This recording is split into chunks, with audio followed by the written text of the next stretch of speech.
민주당이 김건희 여사 특검 관철을 내걸고 장외 투쟁을 시작했습니다. 문재인 정권은 윤석열 검찰총장의 정당한 수사를 막기 위해 김건희 여사를 공격하기 시작했습니다.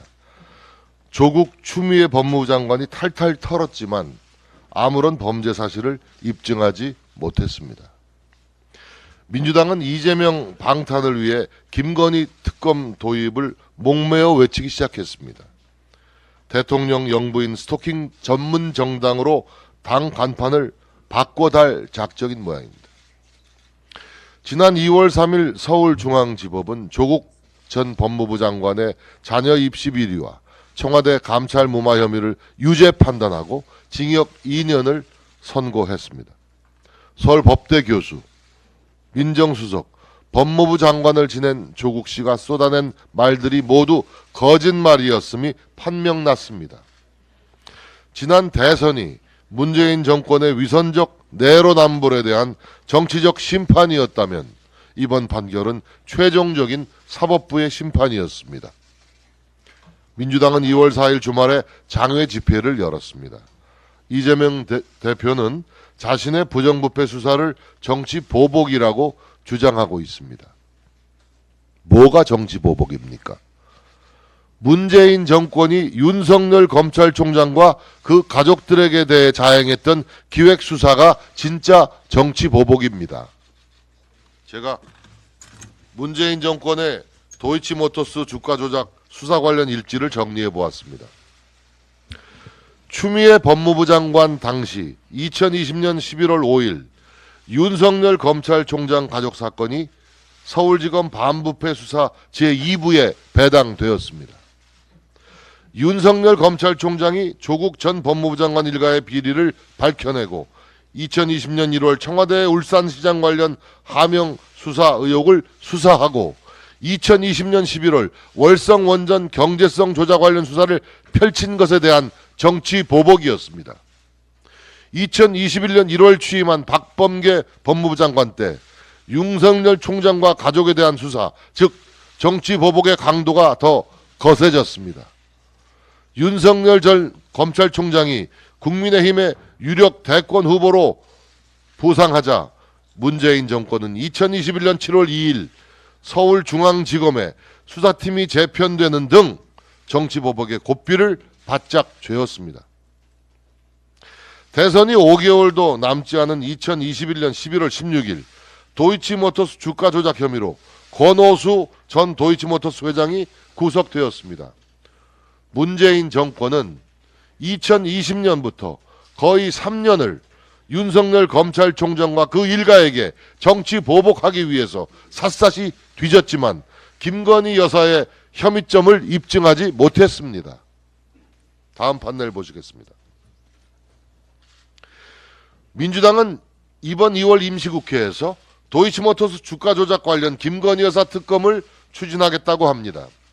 민주당 박홍근 원내대표는 장외 집회에서 김건희 여사 특검을 고장난 레코드 모양 반복했습니다. 윤석열 정부 출범 이후 민주당은 대통령 부인 스토킹 정당으로 스스로를 자리매김하고 있습니다.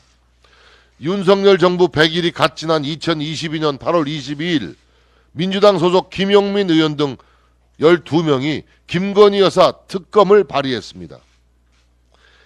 민주당의 김건희 여사에 대한 집착은 유별납니다. 윤석열 정부 출범 이후 민주당 대변인단은 김건희 여사와 관련된 논평을 총 48회나 쏟아냈습니다. 월 평균 4.8회로 주 1회 이상이 됩니다. 도이치모터스 주가 조작과 관련된 논평도 24회나 됩니다. 이재명 대표 부정부패 범죄가 이슈화될 때마다 도이치모터스 주가 조작 사건을 전가의 보도처럼 활용했습니다. 청담동 첼리스트 가짜뉴스를 유포한 김의겸 대변인 총 7회의 논평을 내놓았습니다. 올해 초 이재명 대표가 2차례 검찰에 출석하고 쌍방울 김성태 전 회장이 구속되자 2월 임시국회에서 김건희 여사 특검을 추진하겠다라고 합니다. 문재인 정권 내내 찾아내지 못한 진상을 조사하겠다고 당내 TF를 구성하는 등 촌극을 벌이고 있습니다. 국민들은 다 알고 있습니다.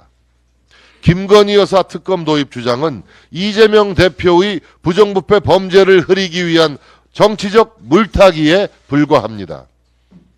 당리 당략을 위한 김건희 여사 특검 조직 주장으로 민주당 입이 부르트고 있습니다. 이제 그만 중단하십시오. 전당대회와 관련해서 우리 후보님들께 몇 말씀 드리겠습니다. 이번 국민의힘 전당대회는 당의 단합과 전진의 장이 되어야 합니다. 우리 당은 당원의 손으로 탄생시킨 윤석열 정부를 당원의 힘으로 성공시키기 위해 당원 선거인단 100%로 당 지도부를 선출하는 당헌까지 개정했습니다. 집권 여당의 역할은 국정 장악의 과욕이 아니라 어떤 일이든 책임지겠다는 무한 책임입니다. 이 무한 책임이 차기 당대표를 준비하는 모든 후보들이 명심해야 할 가치입니다. 저는 비상대책위원장으로서 이 무한 책임이란 가치가 너무도 중대하게 느껴집니다. 무한 책임이란 가치 아래서 어떤 개인적 정치적 욕심 감히 생각해볼 여유조차 없었습니다. 이번 전당대회는 누가 국민의힘의 당대표가 될지보다는 누가 무한 책임이라는 십자가를 지고 윤석열 정부를 성공시킬지가 되어야 합니다. 당원들이 모두 다 지켜보고 있습니다. 당원들은 스스로를 희생하여 내년 총선에서 완전한 정권 교체를 이룰 리더를 기다리고 있습니다. 희생 없이 자신의 존재감 알리기가 먼저인 후보라면 당원들이 먼저 등을 돌릴 것입니다. 저는 비상대책위원장으로서 마지막 소임인 대화합의 전당대회를 완성하기 위해 진력을 다하겠습니다. 조국 전 법무부 장관에 대해서 법원이 실형 2년의 유죄 판결을 선고했습니다. 조국 수호 집회를 하고 딱 보아도 100만이 넘는다고 거짓과 선동을 했지만은 진실과 대한민국의 사법 시스템을 이길 수는 없었습니다. 검찰이 수사가 아니라 사냥을 했다.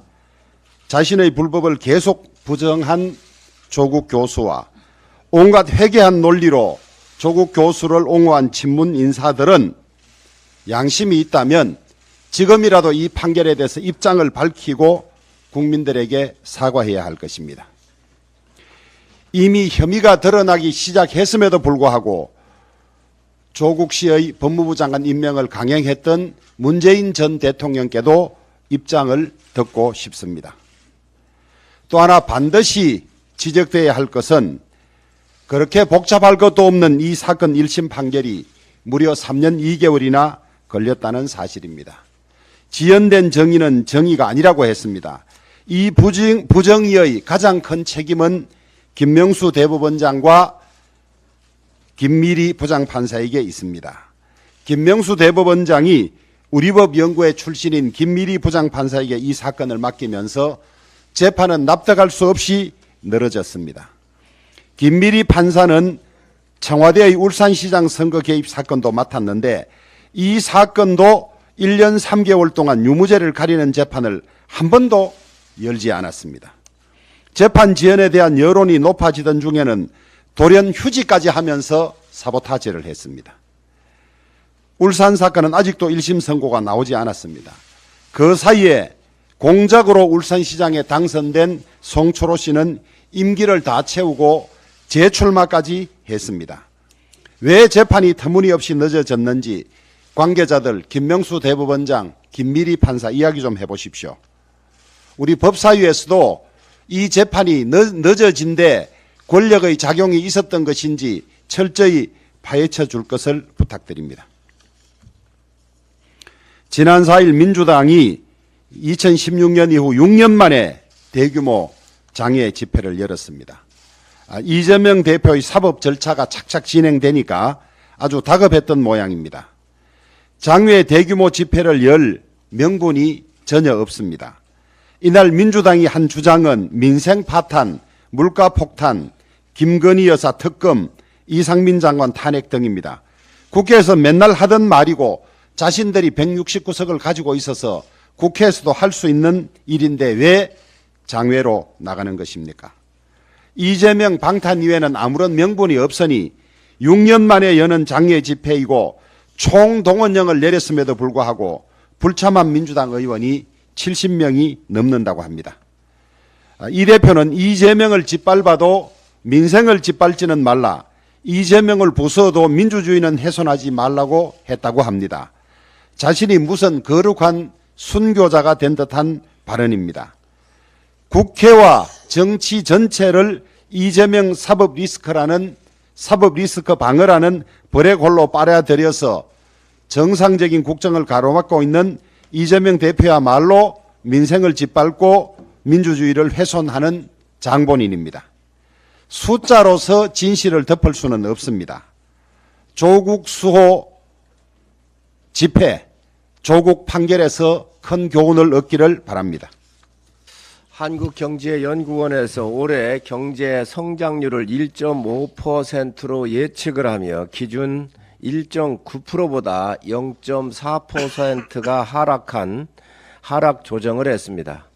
지난해부터 계속된 경기 위축으로 인해 본격적인 불황 국면에 진입하게 될 것이라는 분석을 내놓았습니다. IMF도 한국 경제 성장률을 1.7%로 전망을 했습니다. 민간 소비, 설비 투자, 건설 투자 등 모든 분야에서 경기 위축이 나타나고 성장률 감소폭은 더 커질 수가 있습니다. 이럴 때일수록 국회 차원의 입법적 지원을 확실하게 실행하여 각 분야에서 위기 극복을 위한 성장 모멘텀을 마련할 수 있도록 해야 합니다. 국민의힘은 2월 국회에서 민생 회복을 위한 중점 추진 법안을 통과시키기 위해 최선을 다하겠다고 이미 말씀을 드렸습니다. 또한 정부의 부동산 정책이 실질적인 효과를 낼 수 있도록 재건축 초과 이익 환수법을 개정하여 1주택 장기 보유자에 대한 부담금 감면 규정을 신설을 하고 재건축 부담금 부과 기준을 현실화하겠습니다. 또한 역세권과 준공업지역 등 민간이 주도하에 주거 상업 등을 복합 개발을 하여 지역 맞춤형 개발이 가능하게 하는 도심복합개발지원법도 제정할 수 있도록 노력하겠습니다. 경기가 어렵습니다. 민생이 어렵습니다. 민주당 의원님들 일 좀 합시다. 민생 파탄 검사 독재 규탄한다며 이재명 대표가 이재명은 짓밟아도 민생은 짓밟지 말라며 전 정권이 갔던 길을 가지 말라고 말을 했습니다. 민주당 의원들이 참석을 했고 전국에서 이재명 지지자 모두를 불러 모았습니다. 민생을 짓밟는 게 누구입니까? 이재명 방탄을 위해 국회를 내팽개치고 거리에서 민생 운운할 수 있습니까? 대장동, 백현동의 임대주택을 대폭 축소하고 토호 세력들에게 수조 원대의 이익을 안겨줬던 서민의 주거를 뺏었던 사람이 민생 운운할 수 있습니까? 검찰이 왜 나섰습니까? 민주당이 경선 과정에서 고발했기 때문에 검찰이 수사하는 것입니다. 이재명을 누가 짓밟고 있습니까? 이재명 대표 본인입니다. 조폭 그리고 토착 세력 등과 손을 잡고 저지른 범죄 혐의가 자신의 목을 조여오는 것은 이재명 대표의 자업자득입니다. 선거에서 이기기 위해 대통령에 당선되기 위해 수단 방법을 가리지 않고 대한민국의 민주주의와 법치의 기둥을 뿌리까지 뽑아 자신의 영달을 추구했던 추악한 정치인을 수사하는 것이 민생 파탄이고 검사 독재입니까? 정적 제거이고 야당 파괴라면 왜 민주당의 의식이 있는 국회의원 70여 명이 장외 집회에 참석을 안 했겠습니까? 아무리 이재명 대표가 현란한 말솜씨로 탄압받는 야당 지도자의 모습을 연출을 해도 국민은 속지 않습니다. 민주당이 수사 검사의 신상 공개를 제도화하겠다고 합니다. 공당이 좌표를 찍어주고 공격 명령을 내리는 것을 법제화하겠다는 것입니다. 조국 등 수사할 땐 왜 이런 법을 만들지 않았습니까? 또한 영장 실질 심사에 앞서 핵심 증거 자료를 피고인과 변호인이 영장 실질 심사가 끝나기 전에 열람할 수 있도록 법제화를 추진한다고 합니다. 시험 전 답안을 미리 보겠다는 상식을 뒤엎는 어이없는 사법 붕괴를 시도하고 있습니다. 이재명 대표는 떳떳하고 늘 당당하다고 말해왔습니다. 허풍이었고 거짓이었습니다.